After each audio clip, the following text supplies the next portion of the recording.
What is going on, everybody? Welcome back to another Batman News Weekly podcast. This is episode 14, season 1. We are winding down this year. We are in November already, Clay. I don't know what is going on. This is blowing my mind. This doesn't have anything to do with Batman, but Clay reminded me was this yesterday or today? Stan Lee's been dead for a year. Yeah. Blows my mind. Like, holy this crap. year I literally flew told Clay, by. Yeah, I told Clay, I was like, dude, he just died a few months ago. He's like, nah, man, it's been a year. I was like, what? I literally thought he died this year. And the only reason why I remember it's been a year is because I was still working at the comic shop when it happened. So. Okay. Yeah, was I at work that day? I don't know. Like, I probably was, like, on the way or something. And then I just got the news, but I was just like, oh, man. But anyways, yeah, so crazy how time has flown. I mean, this is episode 14. We are freaking, 4 months in already? 14 weeks, dude. That's crazy. Yeah, that's nuts. So, yeah, anyways, guys, this is Batman News Weekly. Now, we have some really interesting freaking news that I cannot wait to talk about. Oh, this is my rumors. Gosh. Yes, it is rumors, but I want to say that I have said on this podcast, if this happens, I will lose my shit. And the rumor is coming out that the Batsuit we will be getting in Matt Reeves The Batman will be a blue and gray Batsuit with white eyes. And I'm losing my shit over here. Now, we're going to talk about where the rumor came from, but I just want to talk about this in general, that I have said for the longest freaking time, that if you ever give me a Batman with white eyes, I'm fucking done. It's already the greatest movie of all time. But now Matt Reeves wants to give me a blue cow and gray suit Batman as well. It's game over. This is already the greatest Batman of all time if that happens. But, yeah, I don't know. I'm super pumped for this. Freaking Clay, what is your thoughts on this? You know, we have always had that ideal look for Batman. You know, when he finally gets on screen. And, of course, he's been on screen several times. He's one of the heroes that has, more films out there than any other. But when you think of Batman, that you're like, you're Batman, what do you want on screen? Everybody always talks about the white eyes. Yeah. Always, always, always. And up until Batflick, it was always gray suit, like fabric, gray suit. And, of course, his was more of a leather, but it looked fabricated, but it looked like fabric. And it was so always a black suit. You said gray. So he was the first one to have a gray suit. Yeah. He was the first one with the gray and black. And so, that was one step towards like, oh man, this is like getting super close to like animated series Batman. So super excited about it. We were discussing at work whether this is going to be, maybe the gray and blue like Earth 1, Jeff Johns, or maybe Hush, with Jim Lee. And I think everybody's pointing more towards Hush. People might be pointing a little bit more towards back in the 80s. Back when like McFarlane was drawing Batman. He has that really nice shade of blue on his cowl and cape. And, one thing that you forgot to mention was the fact that in this rumor it says that there is less yellow. Yeah. I don't know the exact terminology they used, but let's go ahead and read these tweets. Tweets. I said tweets. Make that a website, queets.com. This quote from Twitter, which comes from Thomas Polito, is one of the guys that is one of the big scoopers when it comes to this kind of stuff. In recent months, he's been mixed when it comes to sources. So, but I'm going to hope he's right on this one because it is being corroborated by other people that have good track records. But Thomas says that I'm hearing the Batsuit in Matt Reeves The Batman will be blue and gray, and we might get the first look next month. Haven't been able to confirm yet, but this comes from a reliable source. And he actually has a photo of that, I don't think it's a McFarlane Batman, but it's more like the Neil Adams kind of one. It's close to the 80s, 70s look of Batman. And it's it's kind of like Adam West, basically. Yes. But, just more comic form. And then, so there's that one, but then we also have somebody that also works with Thomas, who's Casey Walsh. He's actually broke some stuff before, and he talked about, this is what he said on Twitter. He said, take this as a rumor, but we are hearing from a reliable source that the Batsuit will be modernized take on Adam West's costume, or I should say West's costume, incorporating blues and grays, but no longer yellow. But most importantly, I'm told it will feature white eyes. So those are the two quotes that we're going off of. And like I said, these people have had some pretty good track records. They, Thomas did mention that we might see it next month, and that could be at CCXP, which is a big event going on in Brazil, where Wonder Woman and Birds of Prey are supposed to be dropping trailers. So if you were ever going to have a big presence and drop the first look at the Batsuit, that might be the place to do it. Oh, yeah. And, they said no longer yellow. I really hope that he just means in the symbol on his chest or maybe in the yellow outlines. Because if it is resembling Batman 66 at all, I kind of get that cape and cowl stuck in my head. And a little bit of the stitching was yellow and purple and stuff. Yeah. I really hope it's not that. And it just looks like a really weird dark 66. That would be weird. But more so, I would love to have that Hush suit, with the yellow belt, all the pouches. I love pouches when it comes to my superheroes. I don't know why. It's a very 90s thing. Yeah. I would really, really love that. Now, also, one thing that I kind of considered while you were talking, and what we haven't really talked about before at work, would you want short ears or long ears? Dude, since Affleck came in, I like the short ears. And I'm a bigger fan of short ears than I am long ears. Because when I go back and watch the Nolan stuff, I'm like, those ears are too pointy. Like, it's just kind of how I feel.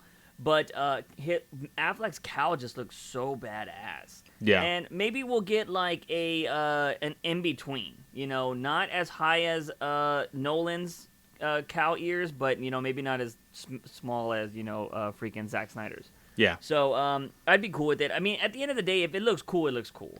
Oh, yeah, for sure. So that's all I really care about. But, man, this is, like, Matt Reeves is trying to give me my wet dream of Batman. Like, 100%. He's giving me characters that are already going to be, like, sustainable, or, like, already, like, formed is what I should say. He's going to have multiple rogues in this movie. He's going to have a detective movie. It is going to be Batman with a blue cowl, gray suit. And, yeah, I hope it's actually a yellow belt, too, because that yellow belt pops. Also, we were talking about this at work, but do you want the chones or not, which that's underwear? Do you want the underwear Batman or not? For me, just because of the classic look, a lot of people can hate me for it. I'm a fan of the trunks because it shows the history of the character. Yeah. I do understand and I completely agree that character designs and characters need to develop with the modern age of where they're being published or, how they're being perceived. So I can go full on with Reeves if he decides to not put the trunks on, but I would absolutely love to see the trunks on it. Yeah, I would like to see a modern version of the trunks, which we haven't seen. I mean, of course, Adam West was the last one to do that.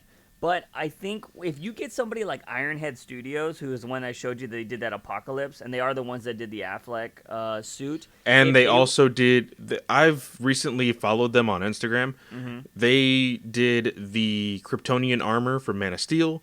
They have done all the stuff from Aquaman. Mm-hmm. They are the people to go to when it comes to just badass costumes. Yeah, so I'm really hoping that Reeves stays with them. They did the Gal Gadot, Wonder Woman, and all that too. So yeah, I'm really hoping that Reeves stays with them, and they do take a modern spin on this thing with an awesome yellow belt. Because I think the trunks, you ignore the trunks when you have an awesome belt. And if it's like this bright yellow belt, you're not going to care about the trunks. You're going to be like, oh my god, that Batman looks awesome. Yeah. And yeah, that's what I'm really hoping for, man, because I've always wanted a blue cowl Batman. I was not somebody that grew up on Adam West. I haven't seen all of the Adam West stuff. I've seen the memes of it, but I've never really been able to sit down and watch the Adam West Batman because I don't think it's on DC Universe. It was, I think. I can't remember. Yeah. I actually when I first saw my very first episode of Batman 66 was actually right outside of graduation in 2010. Mm-hmm. So that was the first time I saw Batman 66 at all. So, I'm fairly new to the character as well. I enjoy, for what it was back in 66 is very comedic and, the suit was definitely a part of its time. But I definitely would like to see what Matt Reeves does as for that being inspiration, maybe the characters and, where those characters were back then and modernize them, I think that would be kind of cool.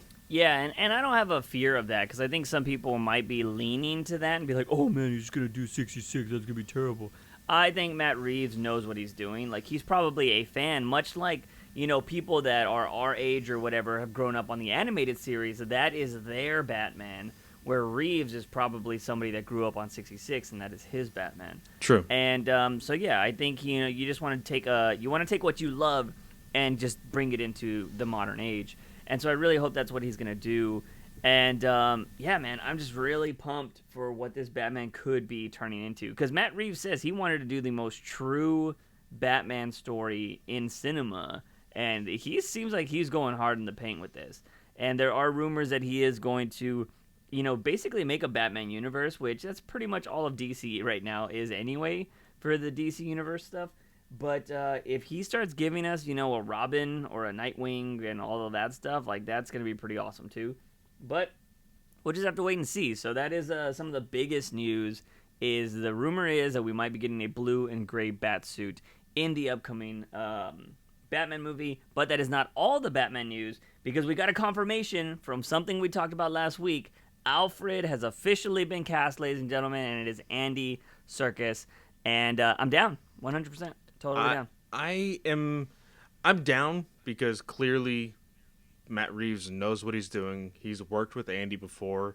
They have a really good relationship with working on two really, really awesome movies. So I think this will work out. But I have never seen Andy Serkis in this type of role, so I'm really interested to see that. Yeah, I mean, nowadays it feels like every Batman has one of those people that's like, I've never seen him in that kind of role, or that person sucks, and they just end up being awesome. Yeah. Although Andy Serkis doesn't suck. He's an amazing actor. And you know what? I think he's just going to have fun with it. He's just a Brit, so he's not going to have to do any crazy acting like Gollum or freaking, what was Caesar? Is that his name in Planet of the Apes? He's just going to be, probably calling out some jokes and being funny Alfred, and when he's got to be a badass, he'll be a badass. So I'm really excited about that. I'm glad he's on board. I'm just hoping we get that Colin Farrell confirmation, which I do want to point out. Just listen to freaking Kevin Smith's podcast that they uploaded on YouTube, and they said confirmed. Just want to throw that out there. If you do listen to the Kevin Smith podcast too, Colin Farrell has not been confirmed. As Clay said, nothing is official if Matt Reeves does not tweet out a GIF with the person's name. If the GIF, what did I say? It sounded really, really nice. If Matt doesn't show the GIF, it's not confirmed. That's basically it. And he did it. I want to say like midday today, and it had Andy Serkis like high-fiving a whole bunch of people, and he said, "It's final. Here is our Alfred." Yeah, or it was like Alfred's running in or something like that. Yeah. And it was really interesting. So yeah, if you want to know when things get confirmed, just go follow Matt Reeves. Like, just literally open up a Twitter account, follow Matt Reeves. Because every time somebody is officially confirmed, he tweets it, which I think is pretty awesome. Yeah, I have my notifications on for him. Like, I basically said every tweet he says, just make sure I see it. And used to. I wish he had an Instagram account because I'm just not on Twitter anymore. So it's just I hear everything from Clay. Clay literally texts me when something happens. So I appreciate that he's still on Twitter.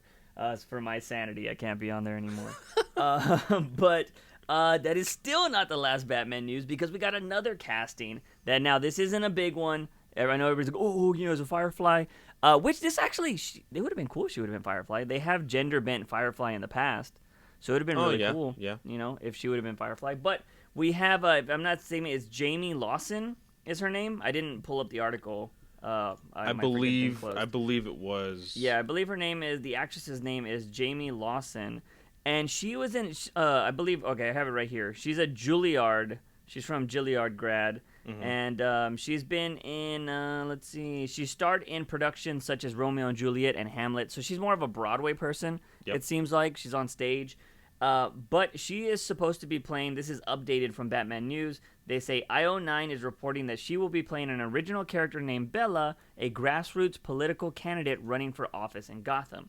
So with that storyline, some people are thinking they might go to the very generic Penguins running for office, and maybe she's running against him, which I really hope not, because Gotham just did that damn thing. That happened in Burton's. I don't need to see Penguin running for office again. So I'm really hoping that Matt Reeves doesn't do that, and I'm hoping it's just, election time. We'll have a new president that year that this comes out. So, I'm hoping they're just kind of just keeping the political thing going, and that she's just, be a random character in here. So, yeah, I was gonna say also she could be, a lawyer that's fighting for the DA alongside with like possibly Harvey Dent, but then Nolan did that, just recently with his films. And so I don't think Matt Reeves would really try to do that again. So, it's still up in the air, how important she is to the story, of course. We don't really know any of the story points at this point in time. So, we'll see. But before we move on, I actually wanted to ask you, we have heard rumors about Mad Hatter, Two-Face, Firefly. Is there a staple character or presence that needs to be in Gotham or in a Batman film that hasn't been announced yet that you really hope is in the movie? That needs to be? Yeah. I mean, I feel like we always have to say that it's a cop-out if you don't do it, but you have to have a Joker. And I think Matt Reeves knows that he can't do Joker right now, so he's saving it for the final film. I think that's going to be his crescendo. Is going to be a crazy Joker story. Because everybody's and I think when you're doing a trilogy, you have to be smart about this shit too. You can't blow your load on the first fucking movie. You got to do a good movie, then because the sequel always underperforms, and then if you do a good sequel, then you're like, all right, I want to blow your mind with the third film. You know what I mean? Yeah. And I feel like Nolan's trilogy actually was one where the sequel was the better film out of all of them. Oh yeah. And it's usually the one where it lulls. So I think he's like, you know what, I'm going to go into it because that's exactly what I would do. I would save Joker for the third freaking film. You want to go out on top. But out of anybody that's in the Rogues Gallery, you know what? They need to have some mob bosses in here, to be honest. There needs to be like a Falcone, a Maroni, stuff like that. Now, they don't really get a lot of play in big movies and stuff like that. But if you're going to have mobs and stuff and you're going to have people to question and people that have goons, I think you need to have some mobsters in here. Well, I think with, a big player like Penguin being a part of the film, with him having the Iceberg Lounge and being really deep into, the mob and, playing around with Gotham, I think it would work out just fine to have somebody like Falcone in there to, kind of play against Penguin. Yeah, and I would like to have, that could be a side story going on. There's a mob war happening. Penguin is trying to take over Gotham. There's a lot of murders happening, so, Batman's going to go question Penguin. Are you killing these people, blah, blah, because of your mob war with Falcone. So that would be pretty awesome. We have heard that it might be a long Halloween type thing, which, again, in that story, Batman is wearing a blue cowl and, everything in that one. So if it is going long Halloween, that is more of that. And Falcone is a huge character in that story. Yeah. So I wouldn't be surprised if we do get a Falcone. That would be pretty awesome. But I don't know, man. I think you need an Oscar Isaac Two-Face. I think that's what you need in this damn film.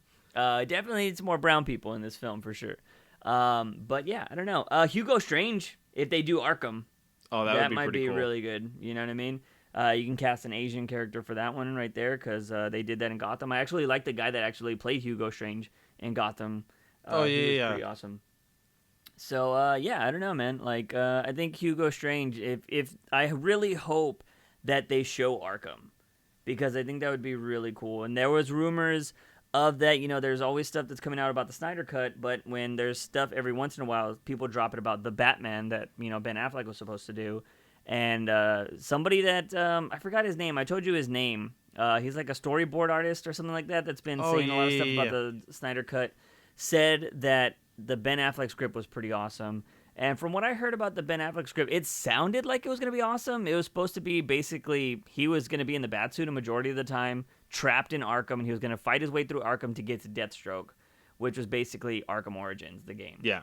So I would have been down with that. I've always been more of a fan of somebody I want to see Batman in the Batsuit for 80% of the film, but I think that just kills your actor. So that's probably why they don't do it. But I think, him just, like they were comparing it to the movies like The Raid. I've never seen those movies, but apparently they're like epic action movies that take place in like one setting. Yeah. So I don't know. So that's the rumor for the Batman stuff. But I don't know. At this point, man, like everything that's coming and leaking out about this, I'm pumped. Like I'm so ready for this. Yeah, I'm ready for this too. And if they're gonna leak the Batsuit, at show the concept at CC XP or whatever it's called, I'm down with that because that's only next month, and then we'll have Wonder Woman and another Birds of Prey trailer and blah blah. Hopefully, we'll get like some Suicide Squad teases here in the future because that's currently filming, and then what else is going on? And then we'll see what happens with Batgirl, man. Since we got a Black Gordon, I wonder if they're already looking for that because the rumor is if Birds of Prey does well, they are going to push that Batgirl film really fast. I hope so, man. I really do. Because the script's done. The script's apparently done already. Which that girl that has written all the damn scripts right now is writing The Flash. Which, will that movie ever be done? I don't know. Hopefully, since she's attached, it'll get made.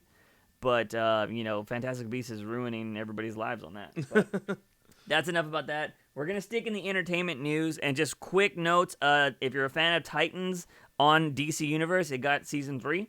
I found this out from Dove herself, Minka Kelly, I believe is her name. Yeah. Minka Kelly. She's so bae. I follow her. She was doing like stuff with like, lions and stuff today, and I was like, I love you. Oh, yeah, like, yeah. You're so great. I love you. So, Dove, I'm glad I'm going to be able to see my babe for another season. And, I saw this, and I can't confirm it. I don't know if you've been keeping up with it, but apparently we're getting the Nightwing suit in episode 12. So, that's towards the end. That is like the penultimate episode for this season. That sucks. Oh, man, I want it so bad. I'm 3 episodes. I'm 3 episodes. Clay's up to date on the comic shows, most of them. But I'm 3 episodes behind on Watchmen. I'm 3 or 4 episodes behind on Titans. 2 or 3 episodes behind on Batwoman. So, like, I can't keep up, man. Like, Apex is taking over my life and the React channel and everything. I just don't have time anymore. See, I either watch it on my phone right before I go to sleep or right when I wake up. Like, before I even get out of bed. I'm just like, boom, I'm going to watch it. All right, now I can get my day done. But, I mean, Titans has been really, really fun. Next episode is going to be another Bruce Wayne heavy episode. Okay. So I saw a picture of him holding batarangs. Has that happened already? No, that's going to be that's the next episode. Okay. So really, really excited for that because he's going to meet the rest of the Titans. Okay. The minor spoiler. There was a conversation between Dick and Garfield, Beast Boy. And he told Garfield, hey, when or if Connor wakes up, you need to call Bruce Wayne, and he can get a hold of Superman.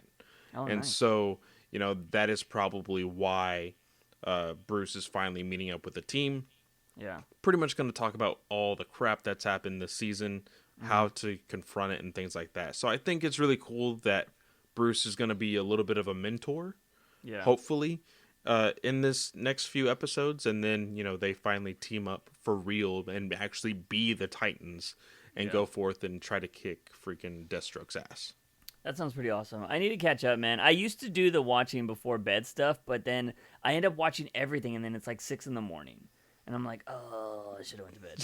So, the next thing that I'm really excited about that Clay just informed me my reaction video is trash. Because I didn't edit it properly, is the Harley Quinn trailer on DC Universe. The animated Harley Quinn show. I'm super pumped about this. I literally laughed out loud in one of the scenes on this thing. And it's just, I'm so glad it's a Harley Quinn show that doesn't seem like it's going to have limits. It's like basically like a Rick and Morty Harley Quinn show. Oh, yeah, it definitely has that feeling. Now, I haven't watched the full episode of Rick and Morty. But it definitely has that aesthetic and just like the way, they've pretty much, molded this show. It definitely feels like that. One thing that I do not agree with most of Twitter today was the fact that people were like, oh man, what's with all the nonsensical, cussing and blah, blah, blah. I don't want to sound like my grandmother. And I'm like, dude, just not every cartoon needs to be for everyone. Like, I'm sorry. Sure. And, that's why they have things like freaking Archer on FX. That's why they Love have Archer. Have you not watched that show? I still haven't seen it. That show's amazing, bro. There's also I would suggest Archer over Rick and Morty. I said it. Archer's a better show. I think so. But you also have shows on Netflix like BoJack, the horse guy. Yeah, I haven't watched that. Haven't seen that at all. There's also another show about like imaginary friends, like the big hairy monster. I don't know what that. I haven't seen that. I don't know what that is. It's John Mulaney, the comedian. Oh yeah. Oh him. yeah, I know the animation. It's in my brain, but I don't know what it's called. But like that is an adult cartoon as well. Mm. There's plenty of, like freaking Rick and Morty. That is not a like. I don't care. No. I don't care what you say. There's plenty of parents that have shown Rick and Morty to their kids. That is not a kid's show. Yeah, I'm just gonna say it. But and this isn't different from DC. I mean, they literally had Bruce fuck Barbara in The Killing Joke. Like, this is not. I mean, they even had in Batman and Harley Quinn. She basically rapes Nightwing. Yeah, pretty much. You know what I mean? So, like, DC has never been a company that has shied away from craziness. I mean, we didn't cover it on this show, but when we were doing the Comic Book Legion podcast, we talked about Superman versus the Klan, or Fights the Klan, you know? Yeah. And, like, that was a heavy comic book. Like, yeah, DC doesn't care about being adult. Now, I will say there are some times where it just doesn't fit. Like, it didn't fit in The Killing Joke. It was unnecessary. Yeah. But I'm not opposed to them doing it. I mean, they started Black Label, although they kind of flopped under pressure, in my opinion, when it came to that. Yeah, they definitely did. Yeah, and I feel like DC could be the comic book company because obviously, if anything big's ever going to happen, it has to happen between Marvel and DC. Marvel's not going to be the one to do it, so DC is the one that can push the boundaries more. And I'm just, me personally, I don't know if we have any viewers or listeners, I should say, that are in different countries, which I think from analytics we actually do. But, we are in America, and it's unfortunate that we're still, ashamed from nudity in things. Like, God, why is that person showing nipple or whatever? Like, just like the human body is like immediately sexualized in Americans' eyes. And it sucks. Like, there's science to it. There's art to it. There's all these different things to the, human physiology. I can't even talk tonight. Physique. Yeah, physique. That's easier to say. But, me and you, we both follow artists that are from overseas that, they do that stuff all the time. They post that stuff on the daily, and it's completely normal. Mm-hmm. So I think we as Americans need to kind of get rid of that stigma of like, because it's a woman, she, can't, feel powerful as nude, she's vulnerable as nude. And it's like, what? Like, come on now. Well, and at the same time, we need to get comfortable with that mindset, because then you can't have like characters like Catwoman who use their sexuality to their advantage, but everybody's like, "Oh, you're just using her as an object." I'm like, no, that's what the character does. Like, exactly. There are women that use their bodies to get men to do things. It's something Poison Ivy as well. Society. Just exactly, like those characters. Yeah, and it's nothing wrong with those characters. If anything, I would say they're hella smart because they're using what they got. Yeah. And, so there's a lot that needs to change in American mentality when it comes to this kind of stuff. But, it would blow my mind that people are freaking out about Harley Quinn because, one, if anybody was going to cuss, I feel like it would be her. I mean, it's just, she's out there. She hangs out with the Joker and all these crazy people. But I also think that in this forum, in this comedy landscape where she's basically going to be hanging out with villains all the time, I'm just really hoping that Batman is always just stoic and so serious, and everybody else is just batshit crazy and like cussing and doing all this wacky stuff, and he's just like, going to Arkham, Quinn, let's go. Like, I just hope he's just always that character. Well, like, and the best thing about it is it's the same voice actor who did the Batman Brave and the Bold cartoon, so nice. he has that like very like iconic voice for Batman. And so I'm like, oh, that's going to be awesome. Like, because he does have that stoic voice, and then everything around him, with Harley Quinn. If you haven't seen the trailer today, I highly recommend it. I will say it's not safe for work, so don't, have it full blast if you're at work or if you're out in the public. But it is a really, really funny trailer, and I can't wait for it. That happens immediately after Titans in December. Okay, Well, yeah. I think No, it happens November 29th. yeah. I was gonna say like right at the end of November. Yeah.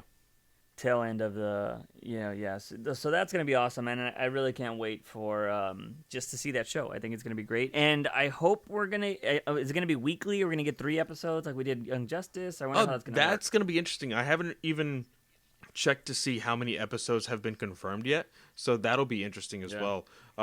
With how it, man, I don't know, because comedic shows when it comes to sitcoms, they're pretty long seasons. So I would hope that because this is the cartoon, it's gonna be comedic. That I hope that it's gonna be like a 20-something episode thing, and so it runs through 2020. And that's when we'll finally see Stargirl. But we'll see. We'll see. Yeah, that'll be pretty awesome. Because we already know we got confirmation that Titans will start at the end of... I'm just going to say September. Because we thought it was going to start in December of this year. And they're like, no, it's ready. We're starting in September. Yeah. So let's just say it starts around September. Unfortunately, we're not getting Swamp Thing again. And then Doom Patrol is currently filming. So we might get that at some point. So yeah, I don't know. DC Universe is looking pretty exciting. I know Clay has been raving about Disney Plus, so they got some good stuff going on. There's gonna be a lot of content that I'm not gonna be able to watch because I can't even watch the stuff that's out now. But I'm excited that it's there for me to watch. So I can't wait for that. But that is all the entertainment news we have, ladies and gentlemen. We're gonna go over to the comic books now, and it wasn't a great week for Batman. It was kind of dull, unfortunately. Yeah, we're going to cover 2 issues first, and then we're going to talk about the issue that I actually enjoyed this week. But first, we're going to talk about a series that we actually enjoyed, issue 1, and that is Batman, I'm already messing up the title. Batman's Grave? Is that what it's called? It's Batman's Grave. Yeah, and this is written by... I'm forgetting the name. Warren Ellis? Yes, okay, this one's Warren Ellis's. Yeah, and this is going to be, a 12-issue series? 12 issues. And I'm already over it. Like, it's unfortunate. Because, so, if you guys don't remember when we talked about this, we were really intrigued by it because it looked like it was going to be a detective mystery. And the last issue ended with Batman going to this person's house. This person was trying to figure out who Batman was, or he was just obsessed with Batman. And then he found out that the killer was still in the room that actually killed this guy. And this issue starts off with the last issue ended when he sees that guy. This issue has what, like you said, 10 pages of just fighting. So I'm counting them right now. 1, 2, 3, 4, 5, 6, 7, 8, 9, 10, 11 pages of one fight. Now, here's the thing. Brian Hitch, he is I guess, what's the phrase? Acquired taste? Mm-hmm. For some people absolutely love his work. He loves to do double page spreads. That is his thing. He loves splash pages. And so I think this was Warren Ellis saying, hey, Hitch, I want you to tell the story with, as little dialogue as I have to write.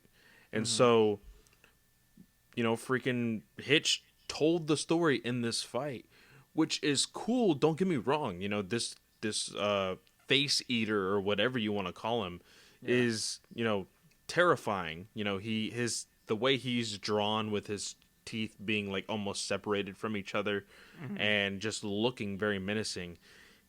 It's, it's very confusing as to who the hell is this person and how is he able to keep up with Batman right now. He looks a little bit like an older guy, so you're still questioning who the hell is this guy. But having 11 pages of a 20-page comic, being nothing but one fight, I feel like you were rushed to put in as much information as possible at the tail end of this book, to where I'm still confused as of what's going on in the upcoming issue. So yeah, I'll agree with that. And it's also too I'm cool with big fights. I mean, Scott Snyder started his whole Batman run with a big fight, but I just yeah, this one went on a little too long, which I'm always cool with seeing Batman fight people. But I think if you're going to do something that's like 12 pages, you got to make it really interesting. And this one, I was kind of over it, you know? Like, if this was like fighting Joker or fighting Bane or somebody, I probably would have enjoyed it more. But I don't know nothing about this character, you know? I don't know why he's able to keep up with Batman so much. It's not like Deathstroke's first, time fighting Batman or anything like that. Like, it makes sense. But this guy just seems like, he looks like Carrot Top. And so I'm just like, I was like, all right, what's going on with this dude? But yeah, eventually, Batman does end up getting the better of this guy after the 12 pages or whatever. And this is something Clay mentioned, or I brought it to my attention that, I think you said you didn't like this or you thought it was weird. Batman goes to drop this guy off at the GCPD, and the cops draw their guns on him pretty much. Or they pull him out of the holster. Yeah, one cop pulls his gun out of the holster as if to like be on guard. And I'm just like, it's Batman. What are you doing? Yeah. But we did have the discussion that there's some cops who don't believe in vigilantism. I don't know where Warren Ellis is really writing this Gotham, whether it be the Gotham that is still on the fence about Batman, and really the only one who has a good relationship with him is Gordon. Things like that. But also, Comic Book Legion podcast, Mark made a good suggestion for why this was. And, there's a lot of politics going around right now with the police and, shooting first, asking questions later. Yeah. And so he questioned whether Warren Ellis was trying to be political in this panel or in the story. I hope not, just because it was very random and you didn't really get that too much. And if that's a part of the story later, I guess you can make it make sense. Yeah. But who knows? Yeah. So it goes on to that, to Bruce seeing a hungover Alfred, which this was something we didn't like in the first issue. And yeah, I don't like Alfred being hungover here. Like, Alfred is supposed to be the moral compass, the center, the cordial guy. Yeah, he's supposed to be the guy that's picking up Bruce, not the other way around. And so I haven't liked the way he's written Alfred here. And Alfred, like, I guess tries to make a joke or something like, hey, let me go beat up bad guys or whatever, because he has this hangover, instead of like, you get some rest or whatever. I don't know, this is just kind of weird. And then Batman goes to see Gordon on top of the roof, and they have this is actually a lot of panels that's just Batman getting to the roof in the Batwing and stuff. And like, I think it's like one, so it's like 2 pages of just him arriving. And then he finally gets to Gordon. They have a chat about everything. And he mentions the whole thing about the cops, and Batman's like, "Oh, you heard about that?" And like, Batman would have been like, he wouldn't care. Like, it's just, I don't know. It was just really weird. I just don't like the dialogue that was going on in this section. And, Gordon's like, "Oh, I'll see into it," or whatever. It's like, why does it matter? Like, I don't get where he was trying to go with that.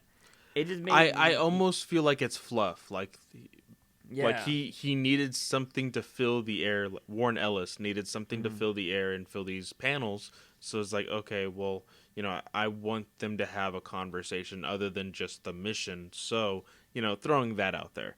Yeah. I could see that.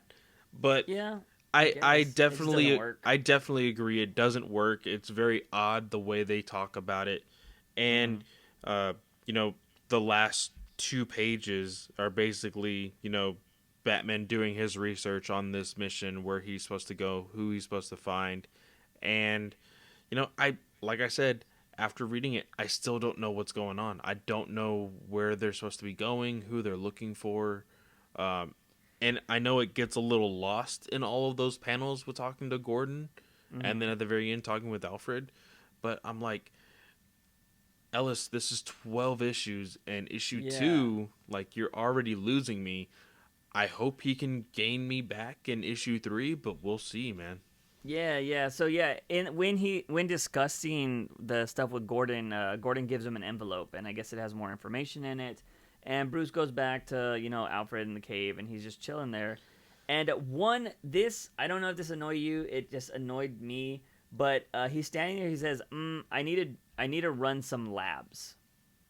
Like, oh yeah, what? Yeah, like I was like, run some labs, like run some tests, like you do them in a lab, like yeah. maybe that's science talk or whatever, maybe it's old school stuff, but like I was like, tests, like it's you run some tests or you need to do something else, like word that differently. That I don't know for some, that's super nitpicky, but it annoyed the hell out of me. And then you just really don't know where this is going at the end because the last panel is like Batman doing the whole like thinking man thing, and he says that would never mean that would never mean that he deserved to be murdered.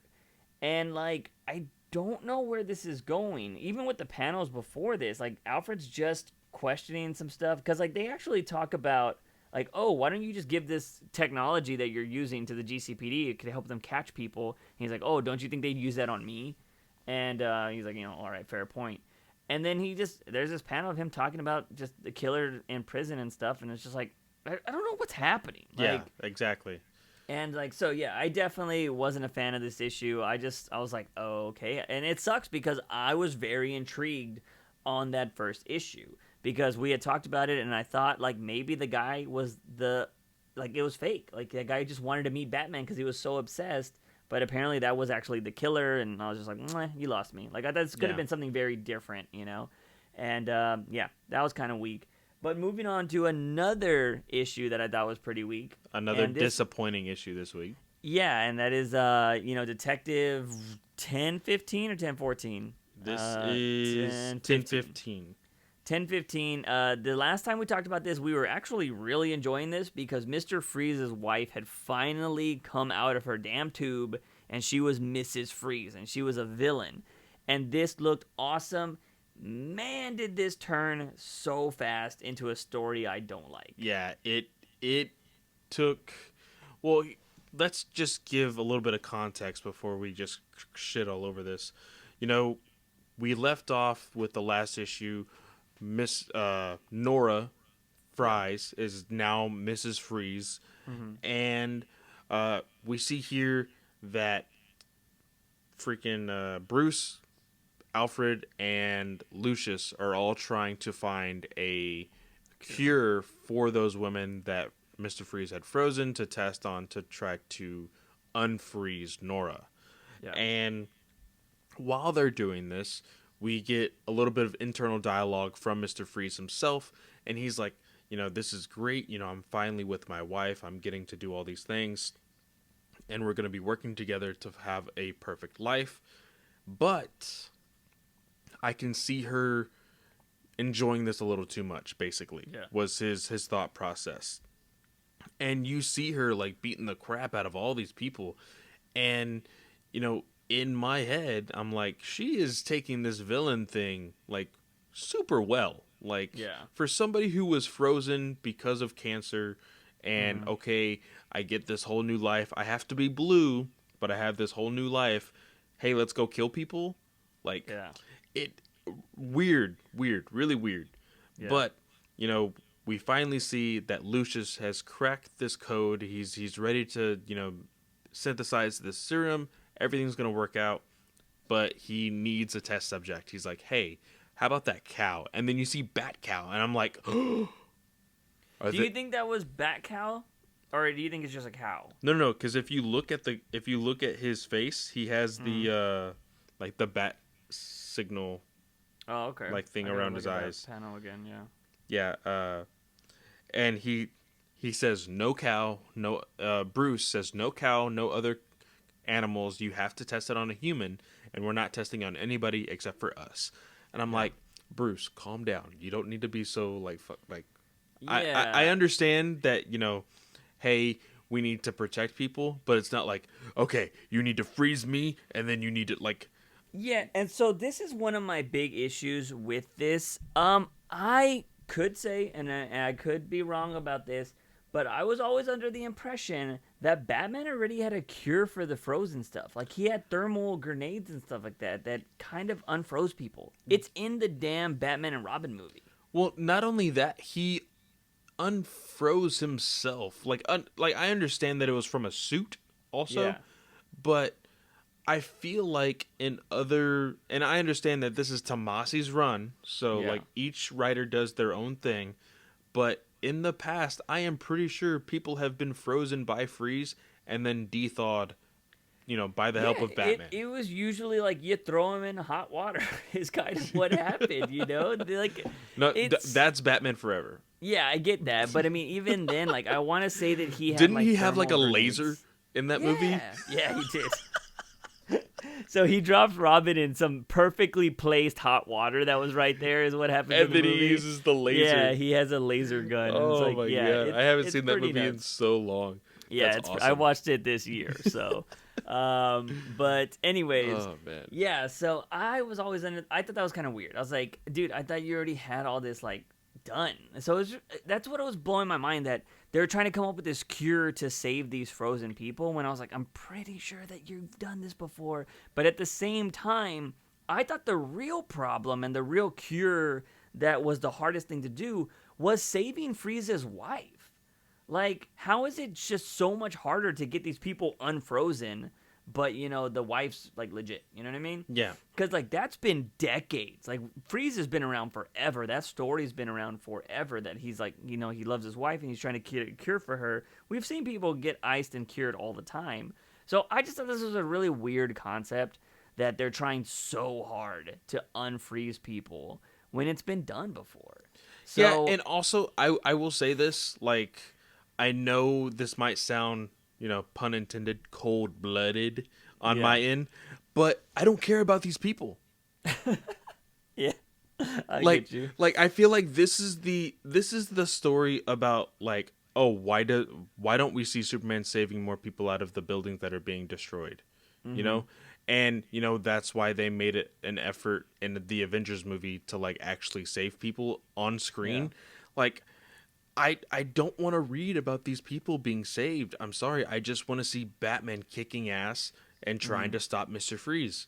That's all I want. Like, I don't have any concern of whether these women live or die. And I know that sounds really bad, but unless these, women are very important to a story that's coming up after this, or are secretly, superheroes, I don't care.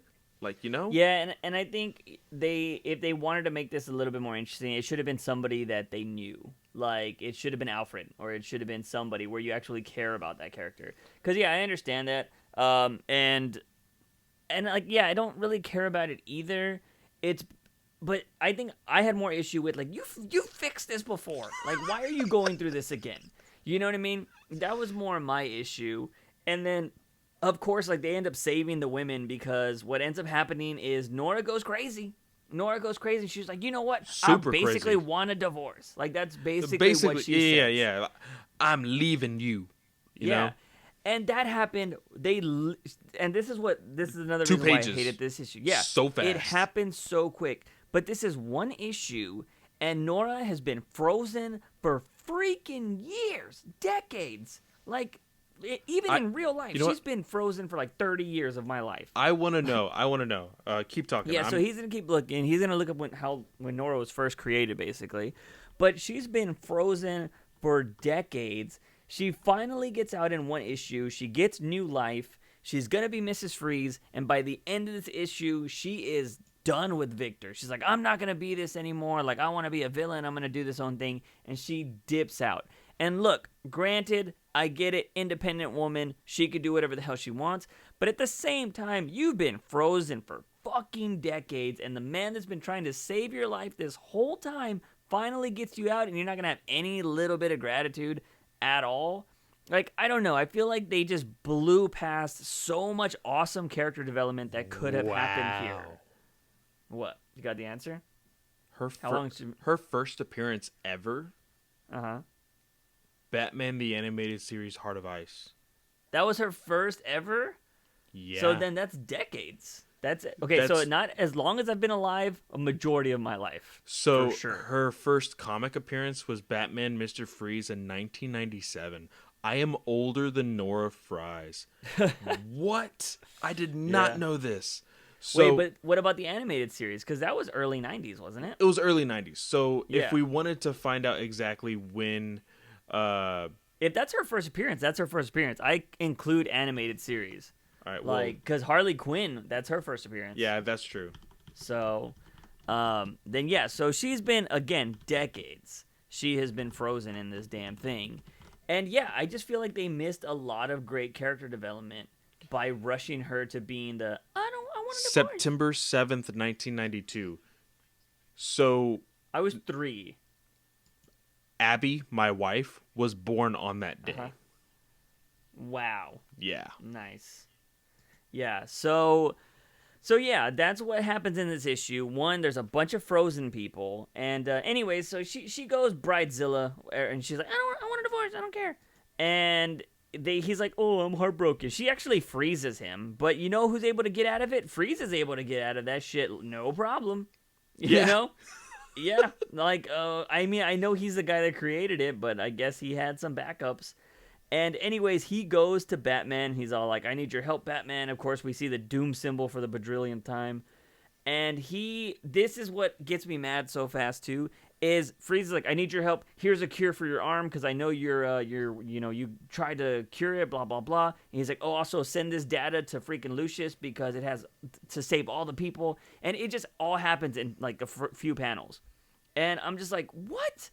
And so, yeah, he's like, I need you to help me get my wife back. And that's basically what is happening. And I guarantee you on the next issue, they're gonna get his wife back, and she's gonna get put back in the tube. Yeah, she's gonna be put down in ice. And I'm saying Tomasi had a really cool idea, bringing Nora outside of the ice and actually doing something with that character.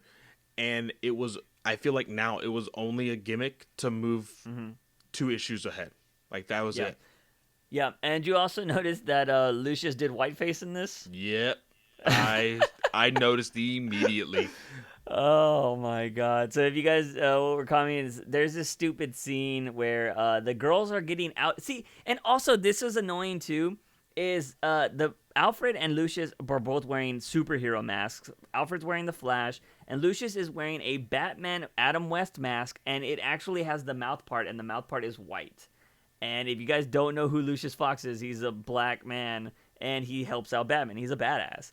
But in this scene, it shows 3 white women. They're all women that look like Nora. Mr. Freeze's wife. Yeah, that's why they were caught, and that's why they were frozen, because he was going to test on them. Well, they get thawed out, the cure works, and Alfred says the women are fine and will be blindfolded and dropped off at their respected homes. I think when women go through a traumatic experience, the last thing you want to do is fucking blindfold them. And, like, I thought there could have been a way better way to do this, and I don't know. I think just a lot of random stuff was convoluted here. It was awkward. Yeah, I just don't see any women in their right mind being like, oh, yeah, these masked men right here, they want to blindfold us? For sure, let's do it. And, yeah, and then it just ends up ending with Batman having to use his detective skills to go, try to find Nora. She goes up to, visits her parents' graves. And then we have this badass, final page where it's Mr. Freeze and Batman in his super flame suit, which we both agree would look pretty awesome. Yeah. And, yeah, the next thing is called Cold Dark World Icebreaker. And next, In Cold Blood. Yeah. Is the next issue. Yeah, I told Clay that after reading this issue, I'm pretty much going to drop this book. And that's not anything against Tomasi, because Tomasi has written some really amazing stuff. And I really enjoyed a lot of the stuff he's written in the past. And I believe you enjoyed his, Superman run a lot. Yep. Yeah. Loved it. So Tomasi is a great writer, but just I feel like his detective run has been a lot of hit or miss stuff. I love the Arkham Knight, and that's pretty much it. I thought he had something going with this whole, freaking Mr. Freeze story, and then it just turned sour really quickly. And, yeah, it's unfortunate. And this isn't just like, oh, this was so bad, I'm canceling my book. I've been trying to think about, getting away and going more to digital stuff. And, yeah, I'm just kind of over it. So we're kind of done with this book. But we are going to go ahead and jump to the last book, which is a book I actually enjoyed. And it was Catwoman 17 by Joelle Jones. And this is just awesome. Did she draw and write this one? I'm looking for the... Oh, here they are. They're so small, the titles. So, yeah, it says The Hard Option by Joelle Jones. Colors by Laura all red. So she did she did everything. She did the story and she did the art, and it does make sense because a lot of this story does have to tie into Tom King's run of Batman. Yeah, so yeah. that And does it's make why sense. I love this. Yeah, Yeah, and it's why I love this book. So where we left off with Catwoman is, she was offered one of Lex Luthor's, freaking prizes or whatever the hell you want to call them. Yeah, gifts, ultimatums, whatever, because she is kind of given a choice here. And he's kind of putting her down by saying, like, what's left for you in Gotham? Like, you don't need to do anything in Gotham. Like, everything's doing their own thing over here. Like, accept this gift and, be who you're going to be. And she walks into the Lazarus pit, right? I'm not mistaken there. I think she actually walks into the Lazarus pit and comes out wearing that new outfit or whatever. Yeah. But I think that's from the previous issue. But anyways, because I don't want to dwell on this a lot too, because we haven't covered this book too much. But what I loved about this book so much is it tied into Tom King's run, like Clay mentioned. But there are these amazing, and these are double-page spreads, right? Because we get weird, like, scan copies sent to us, but it's like 3 or 4 double-page spreads in a row. Yeah.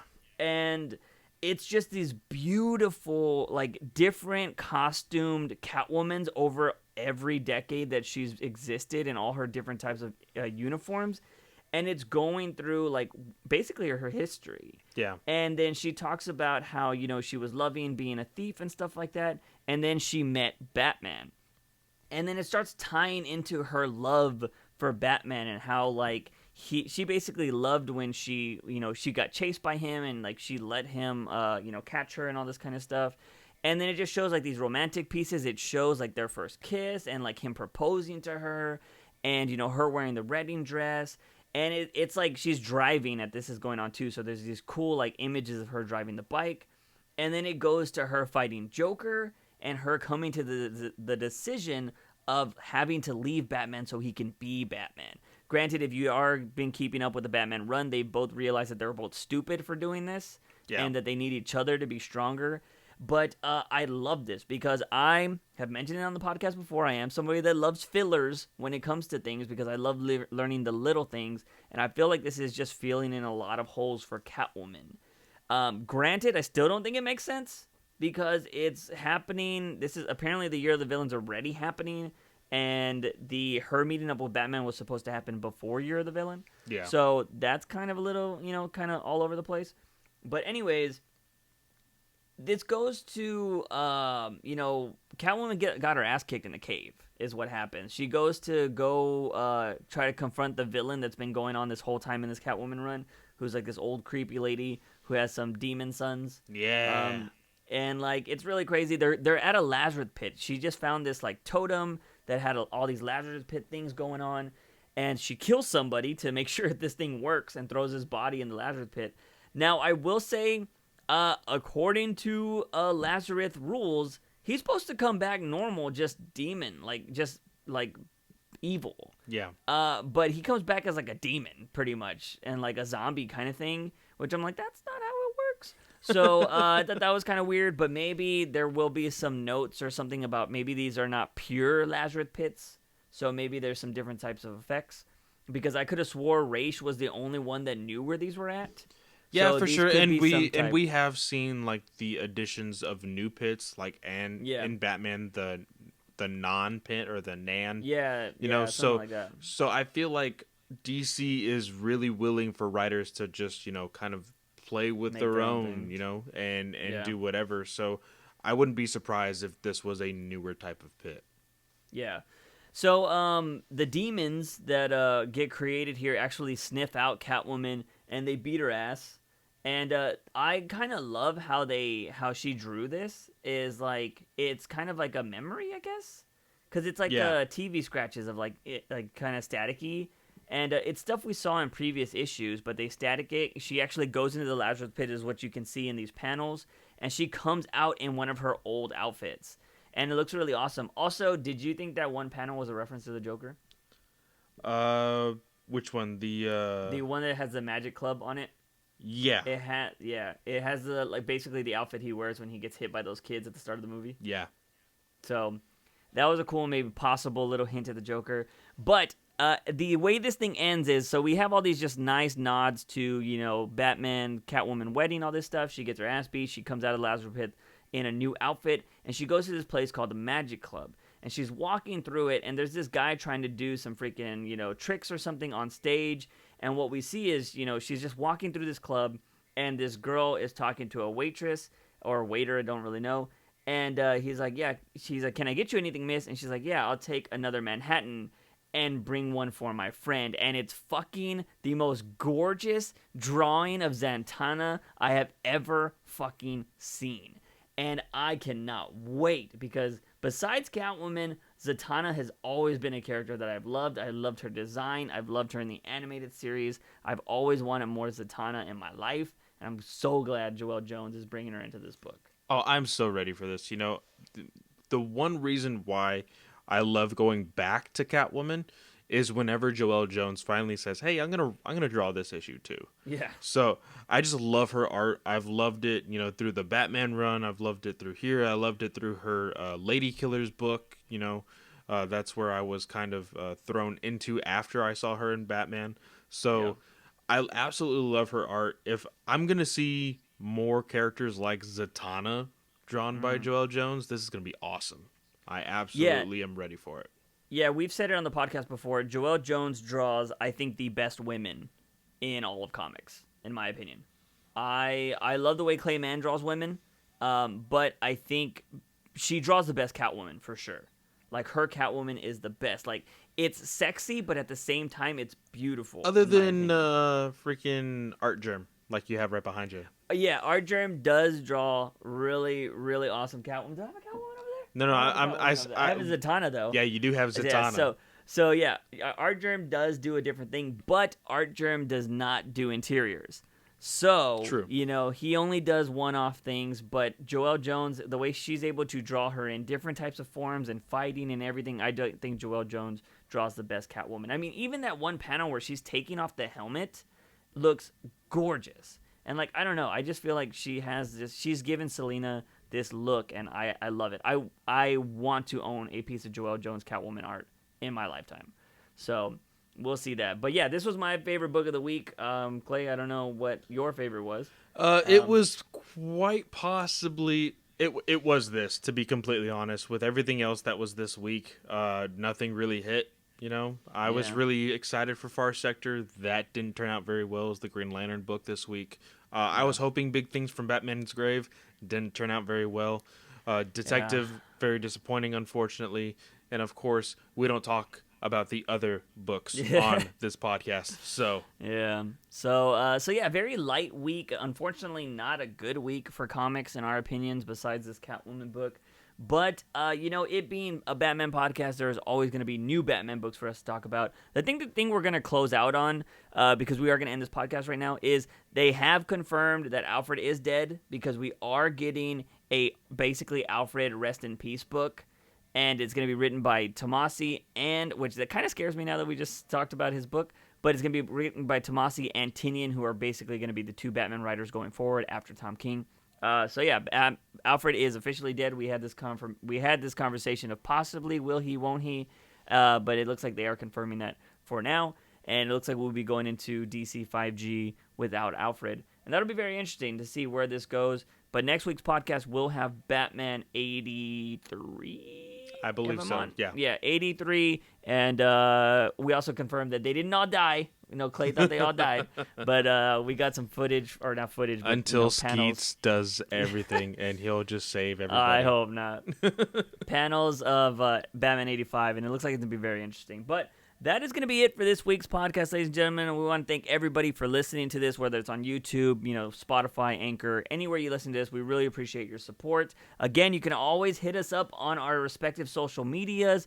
All of that's in the description of this download or the video, wherever you're listening to this. But anyways, ladies and gentlemen, as always, I'm your host, Juicebox. He is Fanboy Clay. Remember, when you wake up in the morning, ask yourself something about my daily dose of juice. See you guys next time. I think the girls with their nails done now.